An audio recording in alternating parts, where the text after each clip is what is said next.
Nós estamos fazendo a exposição do livro do Apocalipse. Estamos caminhando agora para Apocalipse capítulo 11. Estamos chegando aí à metade do livro do Apocalipse. Eu quero convidar a igreja a abrir a palavra do Senhor, Apocalipse capítulo 11. Nós vamos fazer a leitura, a princípio apenas do verso 1 e 2, mas na exposição nós iremos ler todo o capítulo. Apocalipse capítulo 11, versículo 1 e 2, diz assim a palavra do Senhor. Deram-me um caniço semelhante a uma vara de medir, e me disseram: vá e meça o templo de Deus e o altar, e conte os adoradores que lá estiverem. Exclua, porém, o pátio exterior, não meça, pois ele foi dado aos gentios. Eles pisarão a cidade santa durante 42 meses. Amém? Que o Senhor abençoe o nosso coração, à luz de sua palavra. Meus irmãos, Apocalipse capítulo 11, nós poderíamos dizer, se fôssemos dar um tema para Apocalipse capítulo 11, seria a igreja e sua missão no mundo. A igreja e sua missão no mundo. O capítulo 11 do Apocalipse ainda é um interlúdio, uma pausa do toque das 7 trombetas. Nós estamos nesse momento aqui do livro, nessa cena onde João vê as trombetas sendo tocadas, os anúncios de juízo da parte de Deus, mas nós já vimos 6 trombetas serem tocadas, mas entre a 6ª e a 7ª trombeta há uma pausa, há um interlúdio, e essa pausa acontece desde o capítulo 10, quando João vê um livrinho na mão de um anjo, e João então come desse livro, que é a palavra de Deus. Aqui, no início do capítulo 11, também ainda estamos nesse intervalo, ainda estamos nesse interlúdio. Veremos aqui de forma viva a missão da igreja no mundo, sua proteção, proclamação, perseguição, triunfo e então o surgimento triunfante e vitorioso do reino de Deus. Apocalipse capítulo 11 vai terminar essa pausa e esse interlúdio e vai então mostrar para nós o tocar da última trombeta, a 7ª trombeta do Senhor. Aqui nesse capítulo, a igreja será representada de algumas formas. E nós vamos ver que, em primeiro lugar, a igreja é representada pelo santuário de Deus sendo medido. Veja, nós acabamos de ler o verso 1 e 2, mas vamos ler novamente, diz assim: deram um caniço semelhante a uma vara de medir, e me disseram: vá e meça o templo de Deus e o altar, e conte os adoradores que lá estiverem. Exclua, porém, o pátio exterior, não meça, pois ele foi dado aos gentios. Eles pisarão a cidade santa durante 42 meses. Aqui, meus irmãos, vemos claramente a separação entre o povo de Deus e o mundo ímpio. O santuário aqui simboliza a igreja verdadeira. Os salvos, todos aqueles que adoram Deus verdadeiro em espírito e em verdade. Para alguns que têm a visão do Apocalipse, uma visão tanto quanto futurista, eles acreditam que essa passagem aponta para algo literal que irá acontecer. Eles acreditam que haverá uma reconstrução do 3º templo de Jerusalém, então esse templo será medido e contado. Alguns acreditam desta forma, mas, porém, nós vamos ver que esse texto não é literal. Esse texto não está apontando para nós para uma literalidade, para uma promessa literal que irá acontecer no futuro. Nós vamos ver que o santuário de Deus aqui não é o santuário físico, mas o santuário espiritual. O santuário de Deus é a igreja de Cristo. O santuário simboliza a igreja verdadeira, os salvos, todos aqueles que adoram Deus verdadeiro em espírito e em verdade. A medição aqui, que o texto diz que um caniço e uma vara de medir foi dado para medir o templo. Essa medição simboliza a separação e a proteção do povo de Deus. Veja, a gente observa no livro do Apocalipse que Deus vai mostrar que Ele sabe exatamente quem são os seus. O livro do Apocalipse vai mostrar que Deus sela aqueles que lhe pertencem. Porque se o livro aponta para coisas que acontecerão da parte de Deus, que já vem acontecendo, mas intensificarão no fim, e no fim Deus estabelecerá juízo, o Apocalipse deixa claro que esse juízo da parte de Deus não cai sobre crente, sobre o povo de Deus, mas sobre os ímpios. Por quê? Porque Deus sela, separa, protege aqueles que lhe pertencem. E aqui nesse texto, então nessa passagem, a medição simboliza essa separação e essa proteção do povo de Deus. Ezequiel capítulo 42, verso 20, o texto vai dizer assim: assim ele mediu a área nos 4 lados. Em torno dela havia um muro de 250 metros de comprimento e 250 metros de largura para separar o santo do comum. Se a gente olhar e tentar utilizar o texto de Ezequiel como uma base do Antigo Testamento para compreender aqui, Apocalipse capítulo 11, nós vamos ver que no texto de Ezequiel há uma medição do templo também, com o objetivo de separar o santo do comum. Então nós pegamos essa visão, essa perspectiva de Ezequiel e olhamos e percebemos que Apocalipse capítulo 11, tem a mesma perspectiva. A medição é para separar e proteger o povo de Deus. É para mostrar aqueles que estão do lado do santuário são os adoradores.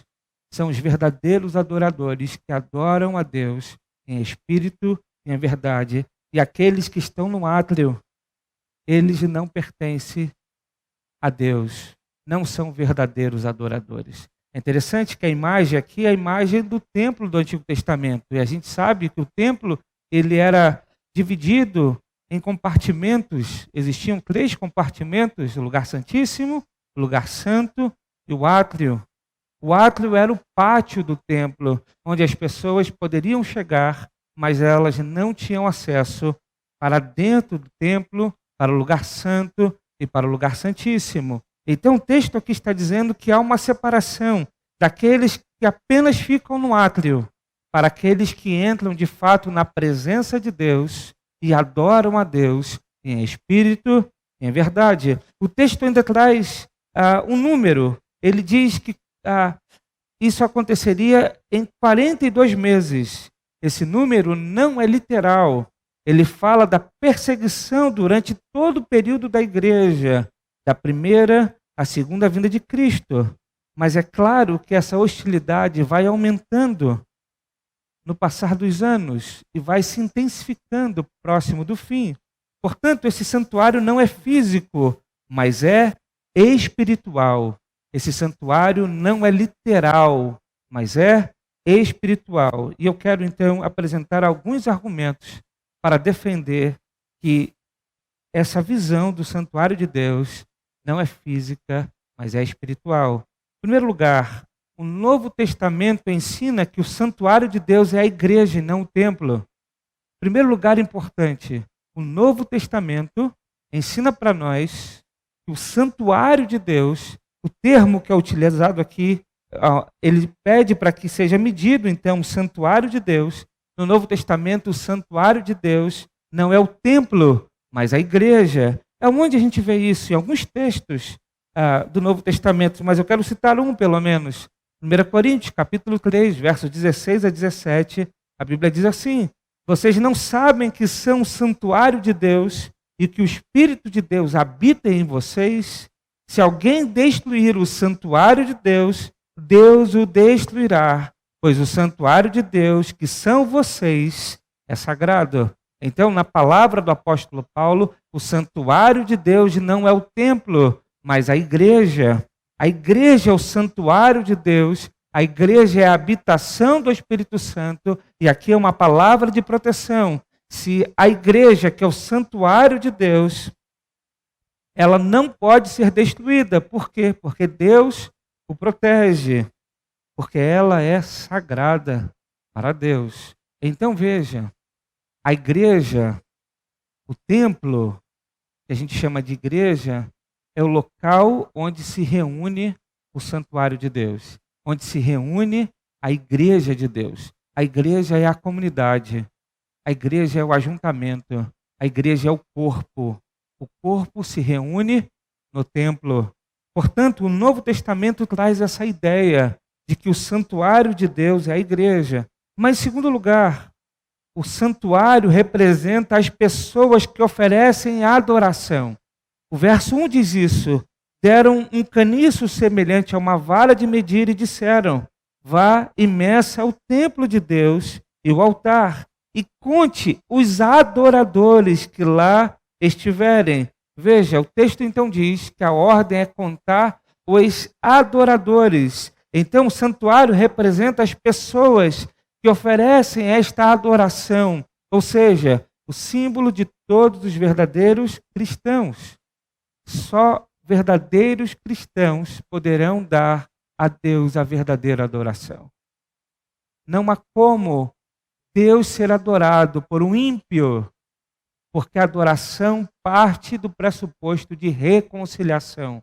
O homem precisa estar reconciliado com Deus para que Deus aceite sua adoração, para que Deus seja favorável e propício a esta adoração. Então, a adoração que Deus recebe é apenas a adoração do povo de Deus, dos crentes, dos cristãos verdadeiros. Muito bem, mas em terceiro lugar, o santuário refere-se aos fiéis, enquanto os que estão no átrio exterior não recebem proteção. O verso 2 diz: exclua, porém, o pátio exterior, não o meça, pois ele foi dado aos gentios. Eles pisarão a cidade santa durante 42 meses. Então veja, o texto está dizendo que a ideia é medir aqueles que estão da parte de dentro e não medir o átrio, porque o santuário refere-se aos fiéis e não aqueles que estão do lado de fora. Muito bem. E ainda em quarto lugar, todos os salvos são contados, selados e protegidos. No livro do Apocalipse, todos os salvos são contados, selados e protegidos. Nós já vimos em Apocalipse capítulo 7, verso 3 a 4, que Deus manda selar os seus servos. O texto diz: não danifiquem nem a terra, nem o mar, nem as árvores, até que selemos as testas dos servos do nosso Deus. Então ouvi o número que foram selados, 144 mil de todas as tribos de Israel. Então o texto do Apocalipse mostra para nós que o povo de Deus, ele é selado, é separado, é protegido para o Senhor. Então, aqui, esse santuário de Deus, ele representa, ele simboliza a igreja de Cristo. Muito bem, a igreja agora vai ser representada por duas testemunhas. Apocalipse capítulo 11, verso 3 a 14. Veja que o texto diz: darei poder às minhas duas testemunhas, e elas profetizarão durante 1260 dias, vestidas de pano de saco. Estas são as duas oliveiras e os dois candelabros que permanecem diante do Senhor da terra. Se alguém quiser causar-lhe dano, da boca dele sairá fogo que devorará os seus inimigos. É assim que devem morrer qualquer pessoa que quiser causar-lhes dano. Estes homens têm poder para fechar o céu, de modo que não chova durante o tempo que estiverem profetizando, e têm poder para transformar a água em sangue e ferir a terra com toda sorte de pragas, quantas vezes desejarem. Quando eles tiverem terminado o seu testemunho, a besta que vem do abismo os atacará, e irá vencê-los e matá-los. Os seus cadáveres ficarão expostos na rua principal da grande cidade, que figuradamente é chamada Sodoma e Egito, onde também foi crucificado o seu Senhor. Durante 3 dias e meio, gente de todos os povos, tribos, línguas e nações contemplarão seus cadáveres e não permitirão que sejam sepultados. Os habitantes da terra se alegrarão por causa deles e festejarão enviando presentes uns aos outros, pois esses dois profetas haviam atormentados que habitam na terra. Mas depois dos 3 dias e meio, entrou neles um sopro de vida da parte de Deus, e eles ficaram em pé. E um grande terremoto tomou conta daqueles que os viram. Então eles ouviram uma forte voz dos céus, que lhes disse: subam para cá. E eles subiram para os céus numa nuvem, enquanto seus inimigos olhavam. Naquela mesma hora, houve um forte terremoto, e 1/10 da cidade ruiu. 7.000 pessoas foram mortas no terremoto, e os sobreviventes ficaram aterrorizados e deram glória ao Deus dos céus. O segundo ai passou, e o terceiro ainda virá em breve. Muito bem, meus irmãos. Primeiro, a gente precisa entender que esse texto não é literal. João está tendo uma visão. E já disse para os irmãos que visão é igual um sonho que a gente tem, é parecido com um sonho. Sabe aquele tipo de sonho que a gente tem que muitas vezes parece muito sentido quando a gente está sonhando, mas depois quando a gente acorda a gente percebe que uma coisa não se encaixa na outra. De repente a gente está num lugar e muda o ambiente, aparece outra situação, daqui a pouco uma outra circunstância, a gente parece que está com uma pessoa, depois muda a cena, a gente está com outra. A gente já teve sonhos e muitos sonhos, os irmãos sabem do que eu estou dizendo. Portanto, João está tendo uma visão. Isso aqui não é algo literal, como não é literal o livro do Apocalipse.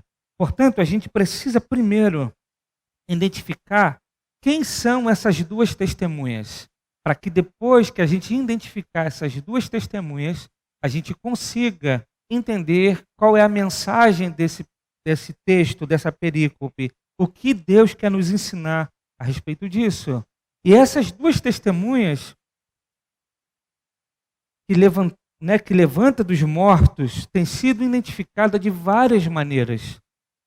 Alguns estudiosos divergem muito sobre quem são essas duas testemunhas. Para alguns, trata-se de Enoque e Elias. Para outros, Moisés e Elias. Para outros, Josué e Zorobabel.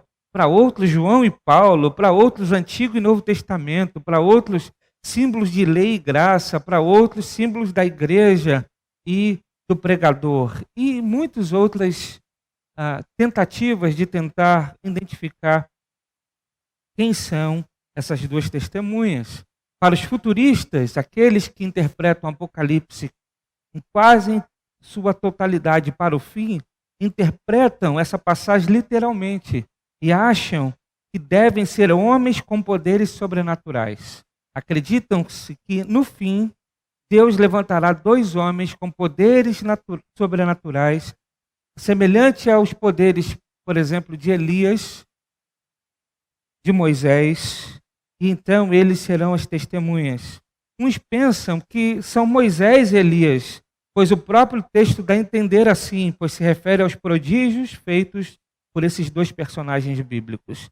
Outros ainda imaginam que sejam Enoque e Elias, pois esses 2 não experimentaram a morte e Deus permitiria que eles viessem à terra para pregar no fim, no período de 1260 dias, e depois de terminado o seu testemunho, iriam experimentar a morte. Mas, para os reformadores, esse texto representa a própria igreja e sua capacidade profética. Para os reformadores, esse texto não é interpretado como 2 homens, mas é interpretado como um símbolo da própria igreja que recebeu a autoridade de Cristo e se tornou a habitação do Espírito Santo para testemunhar. Antes de Jesus subir aos céus, ele disse: esperem em Jerusalém, até que desça sobre vocês o Espírito Santo, para que vocês sejam minhas testemunhas. Samaria, Judeia, Samaria, Jerusalém, Judeia, Samaria até os confins da terra. Valeu, Gabriel. Muito bom. Então, para os reformadores, isso é um símbolo da igreja, do seu poder de profetizar. E eu concordo com os reformadores. Na minha concepção, essas duas testemunhas são um símbolo que representa o testemunho da igreja. Essas duas testemunhas representam o povo de Deus na terra, o povo de Deus entre as nações. É interessante que o texto vai dizer que eles estavam na cidade de Sodoma, né, na rua principal da grande cidade, que figuradamente é chamada Sodoma e Egito, onde também foi crucificado o seu Senhor.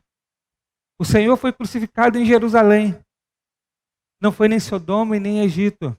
Veja que o texto então está aqui trazendo nomes de cidade figuradamente, mas não literalmente. Essas duas testemunhas representam o povo de Deus na terra, o povo de Deus entre as nações. No Apocalipse, a igreja já foi chamada de candelabro, tribo, reis e sacerdotes, noiva do Cordeiro, Jerusalém celestial, e agora é chamada de santuário de Deus e também de duas testemunhas. Duas testemunhas era o método usado por Cristo para o testemunho dos discípulos. Se a gente lê Lucas capítulo 10, verso 1, o texto vai dizer: depois disso, o Senhor designou outros 72 e os enviou 2 a 2 adiante dele, a todas as cidades e lugares para onde ele estava prestes a ir. O texto diz então que Jesus comissionou 72 pessoas para irem testemunhar, e ele fez isso de 2 em 2. Uma questão naquele tempo, naquele contexto, e hoje ainda vale em muitos contextos, um testemunho é recebido como válido pelo testemunho de duas pessoas. Esse símbolo, então, mostra que Deus outorgou poder para a igreja para profetizar, para pregar durante o tempo dos gentios, o tempo da graça, o tempo da primeira e segunda vinda de Cristo. É a igreja que permanece diante do Senhor da terra. É o testemunho do povo de Deus na história. É a igreja que será indestrutível até terminar a sua missão de pregar. E percebemos que do tempo de João até os nossos dias, a igreja tem sido perseguida, atacada, massacrada, mas nunca destruída. A igreja, em sua história, já enfrentou muitos momentos de turbulência e tribulação, mas saiu de todos eles mais fortalecida. É nessa direção que Satanás está amarrado, limitado, porque ele não pode tocar, não pode ir contra a igreja, não pode impedir que os escolhidos de Deus sejam alcançados pela mensagem do Evangelho e se convertam a Cristo. Mas quando chega o tempo da morte para os filhos e filhas de Deus, Satanás tem poder outorgado por Deus de lhes tirar a vida. Isso para o mundo ímpio é festa, é alegria, assim como os cristãos serviam para divertimentos dos romanos, quando eles eram jogados em arenas para serem dilacerados pelos animais. Mas, ao mesmo tempo que isso parece destruição e derrota, a igreja vence Satanás através da morte. A igreja fica de pé, porque fomos lavados e remidos no sangue de Jesus, o nosso Cordeiro, que nos deu a vida eterna. E foi isso que estava acontecendo no tempo de João. Os servos de Deus estavam sendo martirizados, mas eles venciam Satanás, pois não negavam a Cristo. E isso vem acontecendo no decorrer da história e se intensificará no fim, onde Jesus afirmou que serão tempos muito difíceis. E a igreja ressuscitada entra na glória e o mundo ímpio sofre o terror do juízo de Deus. Muito bem, então, na minha concepção, as duas testemunhas é uma representação, é um símbolo da igreja e da sua capacidade profética, e cabe à igreja testemunhar do seu Deus.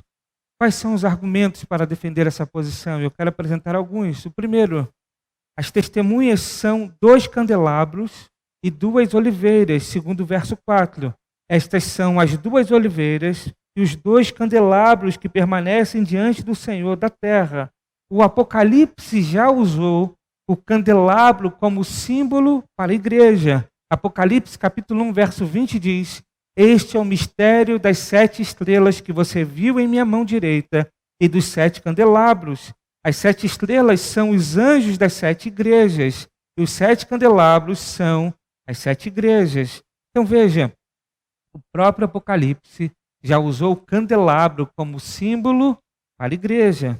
Estas duas figuras também são encontradas no texto de Zacarias, no capítulo 4. Se a gente ler Zacarias capítulo 4, verso de 1 a 7, o versículo 12 a 14, nós vamos entender que pelo contexto de Zacarias, sabemos que ela se refere ao sumo sacerdote Josué e Zorobabel, que anunciam a palavra de Deus pelo poder do Espírito para restaurar Israel. Zacarias capítulo 4, verso de 1 a 7 diz assim: Depois o anjo que falava comigo tornou a despertar-me, como se desperta alguém do sono, e me perguntou: O que você está vendo? Respondi: Vejo um candelabro de ouro maciço com um recipiente para azeite na parte superior e 7 lâmpadas e 7 canos para as lâmpadas. Há também 2 oliveiras junto ao recipiente, uma à direita e outra à esquerda. Perguntei ao anjo que falava comigo: O que isso significa, meu senhor? E ele disse: Você não sabe? Não, meu senhor, respondi. Esta é a palavra do Senhor para Zorobabel, não por força nem por violência, mas pelo meu espírito, diz o Senhor dos Exércitos. Quem você pensa que é, ó montanha majestosa? Diante de Zorobabel, você se tornará uma planície. Ele colocará a pedra principal aos gritos de Deus abençoe, Deus abençoe. Verso 12 e 14 diz: E perguntei também, o que significam esses 2 ramos de oliveira ao lado dos 2 tubos de ouro que derramam azeite dourado? Ele disse: Você não sabe? Não, meu senhor, respondi. Então ele me disse: São os 2 homens que foram ungidos para servir ao soberano de toda a terra. A gente sabe, lendo o texto todo de Zacarias, que esses 2 homens é uma indicação para o sumo sacerdote Josué e para também Zorobabel. Muito bem, então o próprio Antigo Testamento já usa essas 2 figuras, essa figura do candelabro, essa figura da oliveira, e fala que é 2 testemunhas que Deus deu poder para testemunhar, para proclamar no poder do Espírito Santo, para que então esta palavra que é proclamada pudesse restaurar a nação de Israel. Portanto, veja, essas 2 testemunhas não pode ser outra coisa do que o símbolo para a igreja. Mas, em segundo lugar, o papel de testemunhar sobre Deus na terra, no mundo, nessa história que nós vivemos hoje, nesse tempo da graça, nesse momento em que nós estamos entre a vinda e a volta de Cristo. Esse papel não é de nenhum outro, é da igreja. Deus comissionou a igreja para ir em todo o mundo proclamar o evangelho. Deus deu autoridade para que a igreja pudesse pregar. Jesus prometeu enviar o Espírito Santo, que daria poder para que então a igreja pudesse testemunhar. Atos 1, verso 8, que tentei citar agora há pouco, diz: Mas receberão poder quando o Espírito Santo descer sobre vocês, e serão minhas testemunhas em Jerusalém, em toda a Judéia e Samaria, até os confins da terra. Esse poder e essa responsabilidade foi outorgada à igreja. Mas, em terceiro lugar, o fogo de juízo que destrói os inimigos de Deus sai da boca da igreja. O verso 5 do Apocalipse diz assim: Se alguém quiser causar-lhe dano, da boca dele sairá fogo que devorará os seus inimigos. É assim que deve morrer qualquer pessoa que quiser causar-lhe dano. Veja, aqui também não é literal. Não tem como sair fogo da boca de um homem. O texto não é literal. O texto é um símbolo, e a gente vai ver que isso também já acontece no Antigo Testamento. Lá em Jeremias capítulo 5, no verso 14, o texto vai dizer assim: Portanto, assim diz o Senhor dos Exércitos, Porque falaram essas palavras, farei com que as minhas palavras em sua boca sejam fogo, e este povo seja a lenha que o fogo consome. Qual é o contexto aqui de Jeremias? O povo estava debochando das palavras do profeta. O profeta estava profetizando e o povo estava dizendo: nada, esses profetas não são de nada. Isso que eles estão dizendo não vai acontecer. Essas coisas que eles estão dizendo de que vai acontecer o mal, não vai acontecer absolutamente nada. A gente não precisa ouvir os profetas. E aí Deus então vai dizer: porque falaram essas palavras, farei com que as minhas palavras em sua boca sejam fogo, e este povo seja a lenha que o fogo consome. Então Deus está dizendo: as palavras dos profetas não são nada? Então vou fazer com que estas palavras de fato sejam juízo contra vocês. Vai ser por causa da palavra do profeta que vai cair sobre vocês o juízo. E aí quando a gente entra no verso 15, de Jeremias 5, a gente vai ver que em seguida Deus anuncia a vinda da Babilônia como juízo contra o povo de Deus. O texto diz: ó comunidade de Israel, declara o Senhor, estou trazendo de longe uma nação para atacá-la, uma nação muito antiga e invencível, uma nação cuja língua você não conhece e cuja fala você não entende. Então Deus está conectando aqui a palavra do profeta com o juízo de Deus. Deus está dizendo então que esta palavra do profeta será como fogo que vai consumir o povo incrédulo, porque eles são como palha que queimará no fogo. Portanto, este mesmo símbolo que é utilizado aqui em Jeremias é a mesma coisa que é utilizado aqui em Apocalipse. Então a gente começa a perceber que essas testemunhas são símbolo da igreja, porque a igreja é aquela que profetiza, que proclama, que testemunha o evangelho e a salvação, mas ao mesmo tempo é a igreja que prega o juízo. É pela palavra da igreja, é pelo anúncio que a igreja faz das escrituras sagradas que nós conhecemos o juízo de Deus.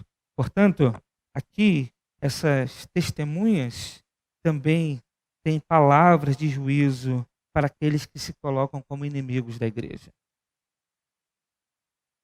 Mas, meus irmãos, ainda, se a gente olhar aqui para o contexto e para o texto do Apocalipse, a gente vai ver que a igreja, então, será indestrutível até cumprir a sua missão. Se a gente, então, chegou à conclusão de que as duas testemunhas é a igreja, o que esse texto está nos ensinando? A primeira coisa, a igreja será indestrutível até cumprir a sua missão. A primeira coisa que essa mensagem que é dada para a igreja, quer encorajar a igreja, é mostrar para a igreja que a igreja não poderá ser destruída até que ela cumpra a sua missão de testemunhar, de proclamar o evangelho. O verso 7 diz: quando eles estiverem terminando o seu testemunho, a besta que vem do abismo os atacará e irá vencê-los e matá-los. Veja, o texto está dizendo que quando a igreja terminar o seu testemunho, é que a besta, o anticristo, aquele personagem que Paulo vai dizer que é um homem da perversidade, um homem da iniquidade, esse homem então se levantará contra a igreja.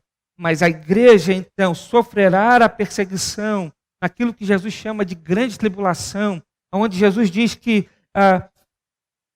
se o tempo não fosse abreviado, e é abreviado por causa dos eleitos, as coisas seriam tenebrosas e terríveis. Por quê?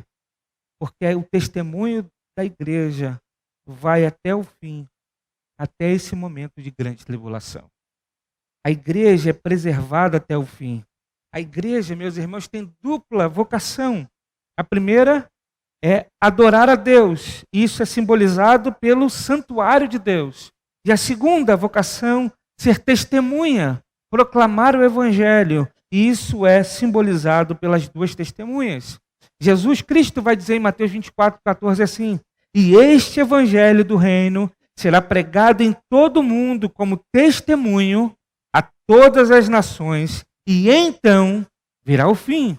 Então Jesus está dizendo que o evangelho vai ser pregado, testemunhado a todas as nações, então virá o fim. A igreja que tem o papel de proclamar o evangelho, de testemunhar de Cristo a todas as nações, cumprirá o seu papel, então virá o fim. Muito bem, então a gente começa a perceber que as portas do inferno não podem prevalecer contra a igreja de Cristo. Ela vai cumprir o seu papel até o fim. Mas a segunda coisa que esse texto quer nos ensinar, que a igreja no fim será perseguida e martirizada. O verso 7 ao verso 9 diz: quando eles tiverem terminado o seu testemunho, a besta que vem do abismo os atacará, irá vencê-los e matá-los. Os seus cadáveres ficarão expostos na rua principal da grande cidade, que figuradamente é chamada Sodoma e Egito, onde também foi crucificado o seu Senhor.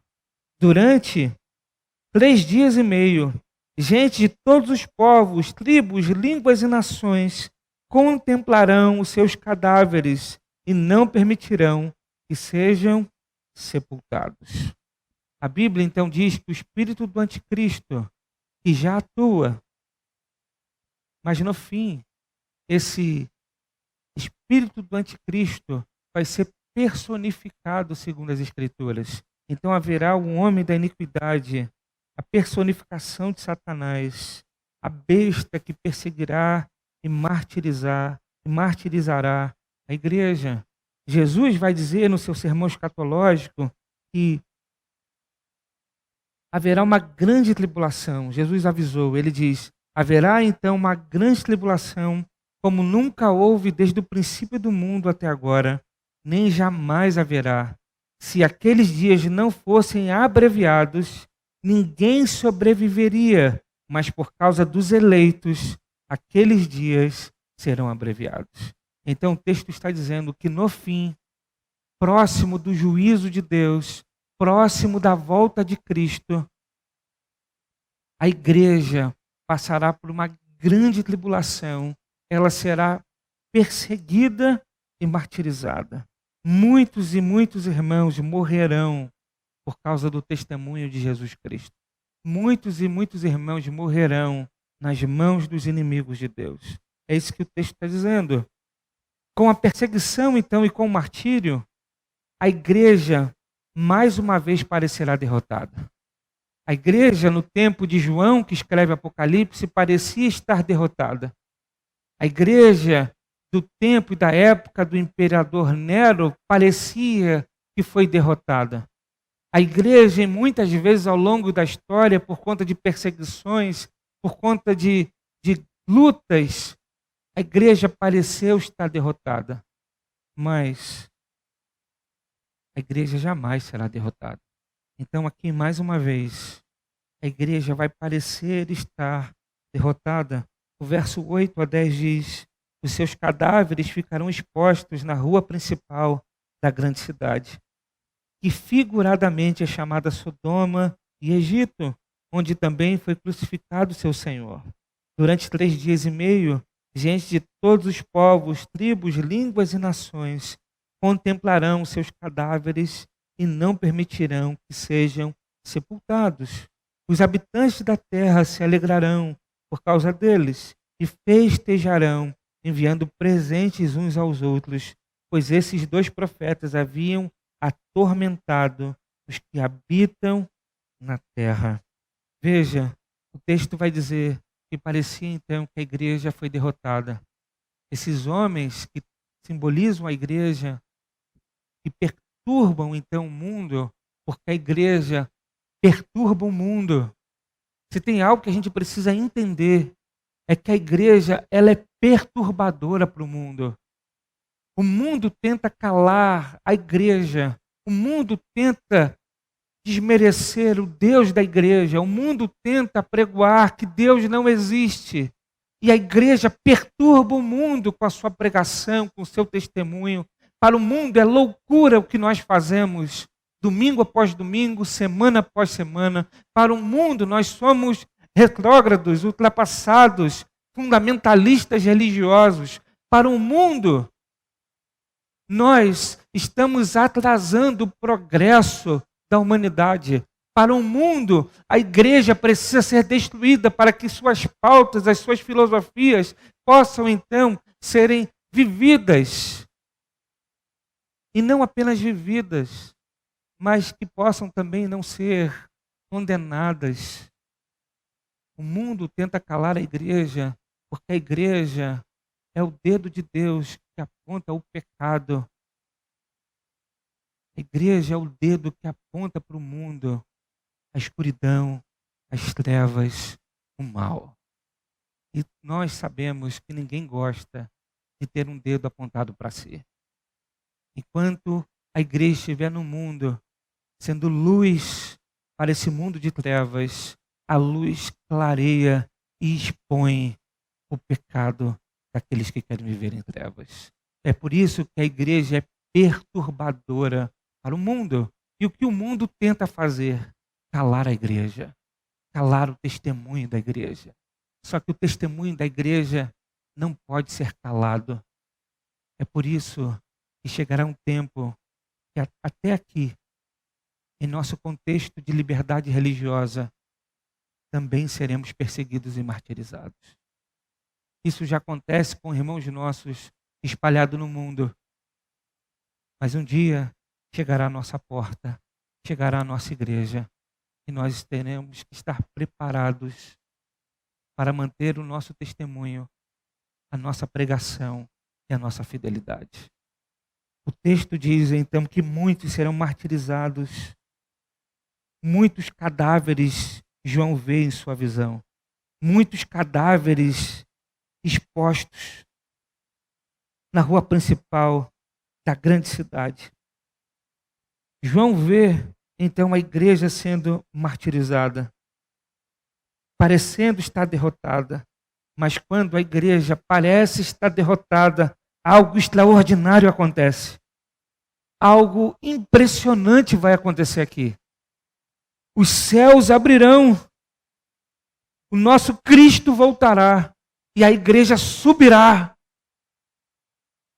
Um evento extraordinário e todo olho verá.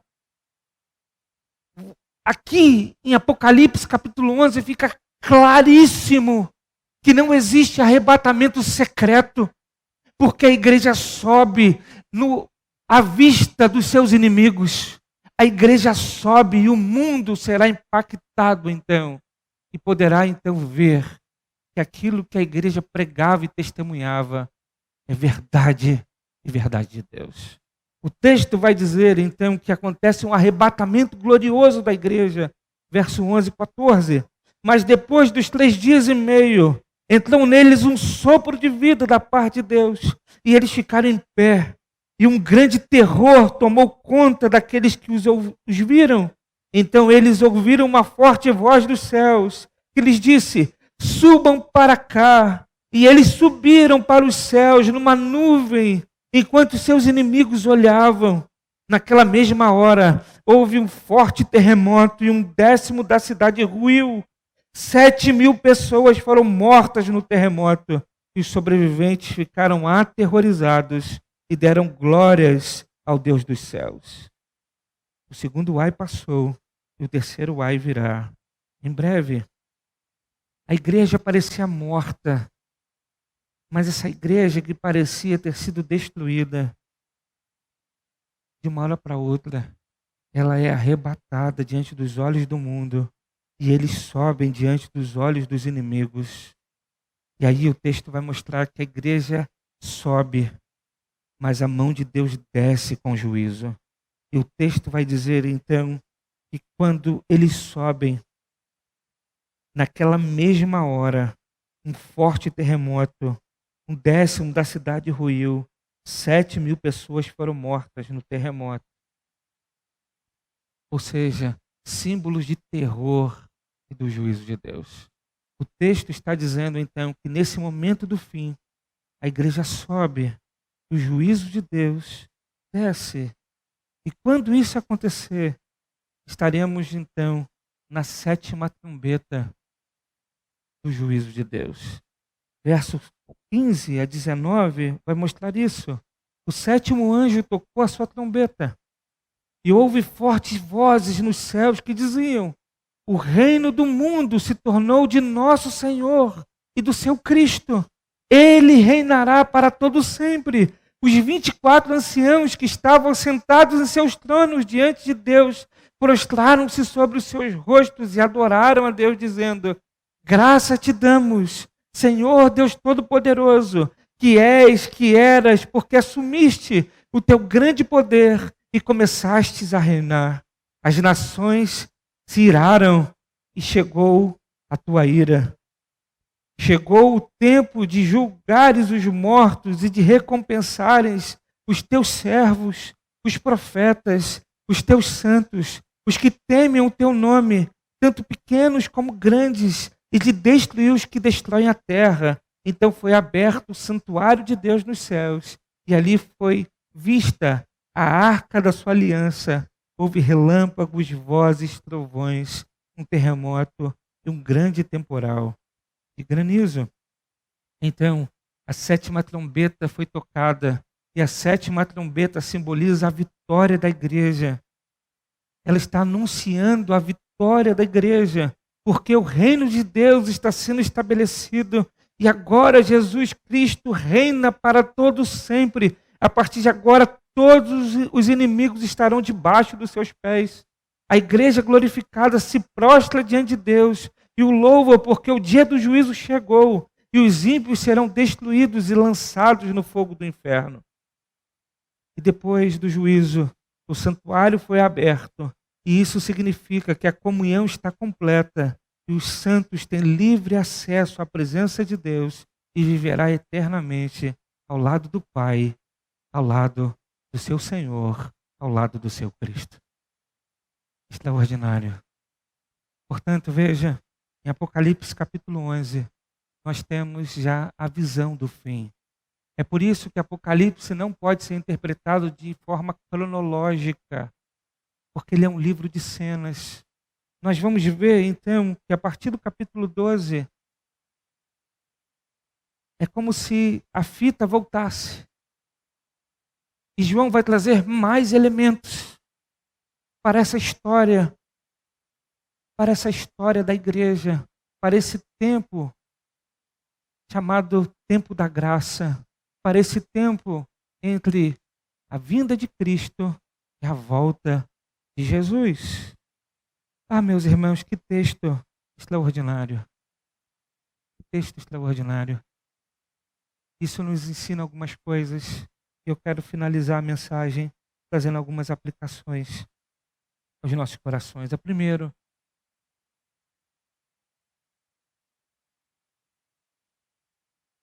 nunca olhe apenas para a sua dor, para o seu problema, para o seu sofrimento, para a sua perseguição, para a perseguição que você sofre. Nunca olhe apenas com olhar para as coisas ruins, porque a Bíblia diz que no final a igreja é vitoriosa. Todas as vezes que a gente olhar apenas para as coisas ruins, nós perderemos o time da história.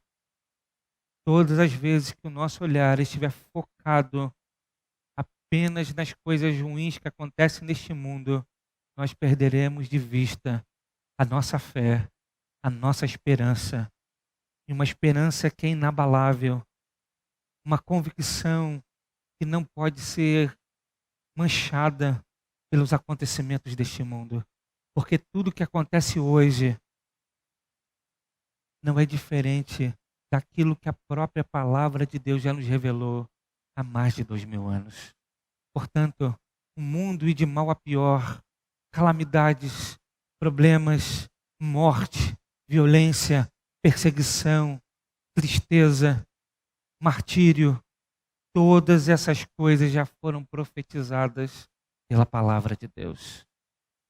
Portanto, não é surpresa para nós Isso precisa reforçar a nossa fé e mostrar para nós que a palavra de Deus é verdadeira. Olhe para o fim da história. E no fim da história, nós nos encontraremos com nosso Senhor e viveremos com Ele eternamente. Enquanto isso não acontecer, nós temos dupla vocação. A primeira, somos santuários de Deus para adorá-lo. E a segunda, somos testemunha de Deus para proclamar o evangelho da salvação. Enquanto estivermos nesse mundo, o que Deus espera de nós é realizar essas duas vocações. A primeira, adorá-lo. A segunda, testemunhar do nosso Deus, do nosso Cristo e proclamar o evangelho da salvação. Terceira coisa que é importante, se a gente pensar na imagem de João, ele vê pessoas como o santuário de Deus, mas João vê pessoas que estavam, na sua visão, no santuário de forma física, no santuário, de paredes, mas eles estavam no compartimento do átrio. E aqueles que estão no compartimento do átrio, eles serão pesoteados, segundo a visão. Eles sofrerão, porque, embora estejam no lugar de adoração, eles não estão adorando a Deus. Embora estejam próximo de Deus, mas ainda estão fora da comunhão. Embora estejam muito próximo, mas há ainda um véu que separa. Porque o véu da adoração só é rasgado para aqueles que morrem com Cristo na cruz e, portanto, recebem de Cristo a graça, o sacrifício e, portanto, têm livre acesso a Deus.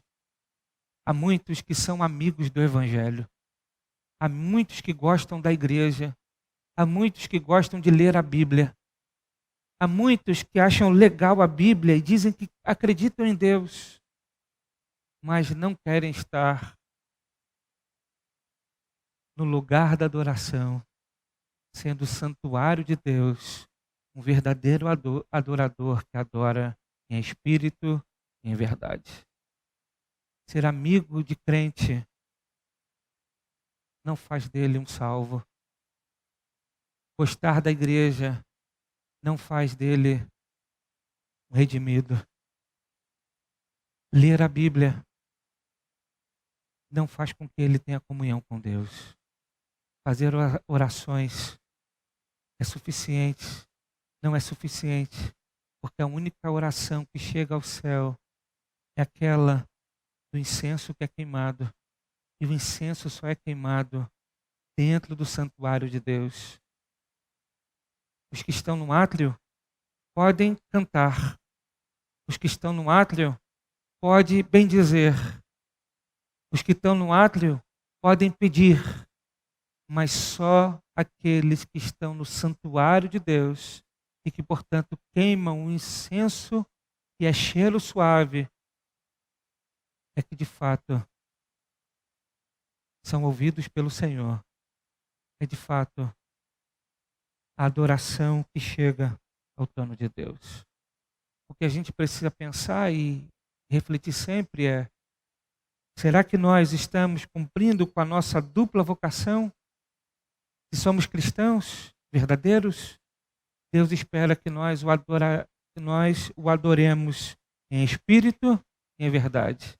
E que nós testemunhemos do nosso Deus, até, se preciso for, ser martirizado por causa do testemunho.